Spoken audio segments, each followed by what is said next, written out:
back at it. It's your boy, Professor J. Pillar Bay. You feel me? Watched our little sports games, but you know, as being the oldest people on the planet, we gotta read because that's our culture, right?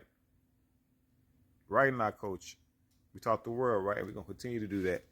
Okay, so we're gonna check out Ancient and Modern Britons, Volume 1 by Dave MacRitchie. We're in Aries season, right? You see the Black Knight on his book, the Moorish Knight, right?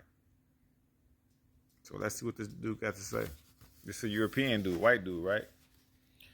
He says, in addition to the black, right here, in addition to the black or brown and yellow races already spoken of as prehistoric Europeans, let me say that again, in addition to the black or brown and yellow races already spoken of as prehistoric Europeans, there is a theory that the copper-colored races closely akin to some branches of American Indians once inhabited Europe, or rather the southern parts of Europe and North Africa.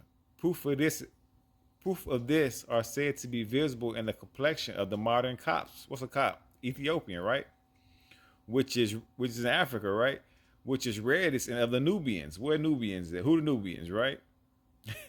Who are described as of a deep red color, with nothing of the Negro in their profile and with oval faces. This theory has been started by the Italian archaeologist named Generology and may be seen at length in the Journal of the Anthropological Institute. Its leading points are thus summarized in the support of the hypothesis of the kinship between the red races of Europe and America. Generally adduces A, the existence of pyramids in Egypt, America, and Etruria. Well, Etruria, that's Europe, right? The Etruscans, that's us. B, of labyrinths in Egypt, America, and Etruria. C, the title of the children of the sun born by both the Incas and the Pharaohs, ancient Kemet, right? The Pharaohs, ancient Kemet. D, of mummies in Egypt and America, and images of mummies in Etruria. E, of the hieroglyphic languages in Egypt and America. Hieroglyphs in Egypt and America. F, of languages having a similar structure in America, Iberia, and Etruria.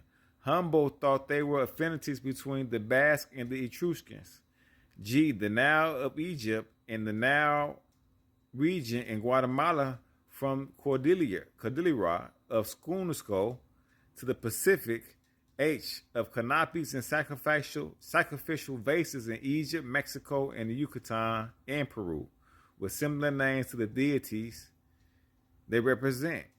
And I, the root of ATL, which in its origin signification he asserts to not belong to Europeans, but to the American languages. Generally supports his theory by the assertions that the animals of American origin, unknown to Africa, are to be found among the Egyptian hieroglyphs and in the paintings of sculptures on the vases and monuments of Etruria, right? So he also they found them also what in Europe, right? He also points to the evidence of existence in Italy of races which were neither Aryan nor Semitic but we know Semitic is an African Asiatic language, right? And we know Aryan kind of goes back to us too, under the various names of Aborigines, which mean what? The originals. Seculi, Ligura, Umbri, etc. And he also suggests the Phoenicians were of this copper color hue, right? It's perhaps scarcely correct to describe this as a third division of dark-skinned people, for Signer's red is not very different from Professor Huxley chocolate brown, the colors ascribed by each to the ancient Egyptians. Right? Okay, so hold on. You already said, right? So let's decipher this, right? He says, first of all, he says, in addition to the black, brown, now we are black, brown, and yellow, so-called black people. We can be dark brown, we can be super black, we can be brown, we can be yellow. That's why we're the original, right? Already spoken of as prehistoric Europeans. So he already saying black folks, are the prehistoric Europeans. We're Europeans before Europeans, right?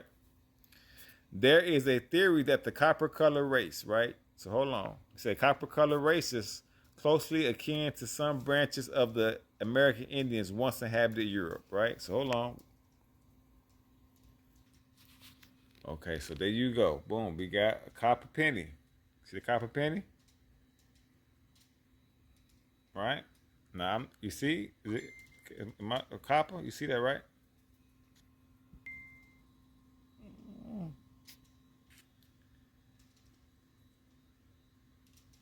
Okay, now you see, this is my father's copper bracelet.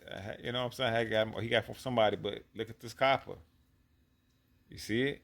This is copper. You see the copper? You see the color of the copper, right?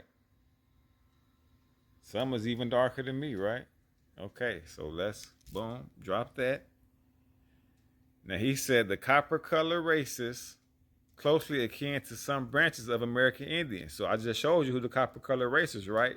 Once inhabited Europe. Now we already know black is us. I told you brown is us, yellow is us, right? He said proof of this are said to be visible in the complexion of the modern Copts, Ethiopia, Africa, right? Which is reddish, and of the Nubians, right? He said the proof of these people being these copper color races is something close to these African people, right? Yeah. And then he said, which are described as a deep red color, right? How many times we call people in the hood red, right? What's up, red? But he's saying Nubians are also this reddish color, right? And then they say, well, nothing of the Negro, right? You peep that? But Negro is the Spanish word for black.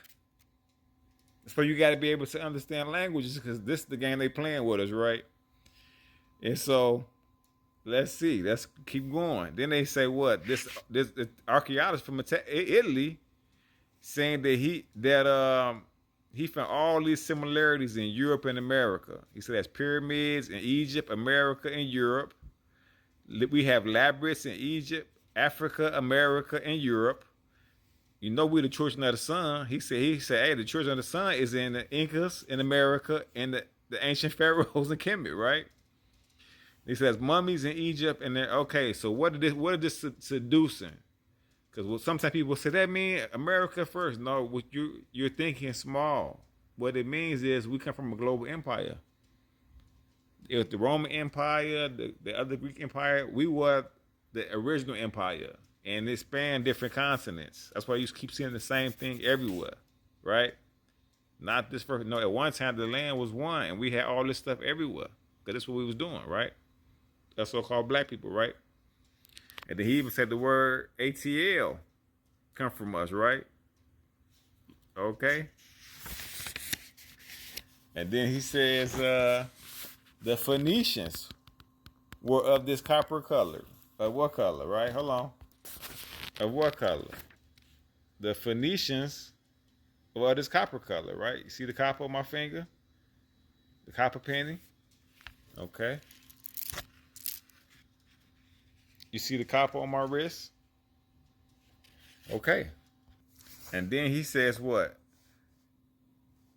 It's perhaps scarcely correct to describe this as the division of dark-skinned people for signal generally. Red is not very different from Professor Huxley's chocolate brown. The colors ascribed by each to the ancient Egyptians. So we know in our community it's every shade, right? Copper, dark brown, we got light-skinned people. You know what I'm saying? We got people that's blonde with blue eyes, got two dark-skinned parents, okay? But I just wanted to show you that in Ancient, Modern, and Britons. Ancient and Modern Britons, Volume 1. All right, so this your boy, Professor J. Pillar Bay. We're here to read, teach, and inspire each other. And they made it illegal to read, so let's make sure we make it lawful to read. All right, Ashe. Talk to y'all soon. Peace.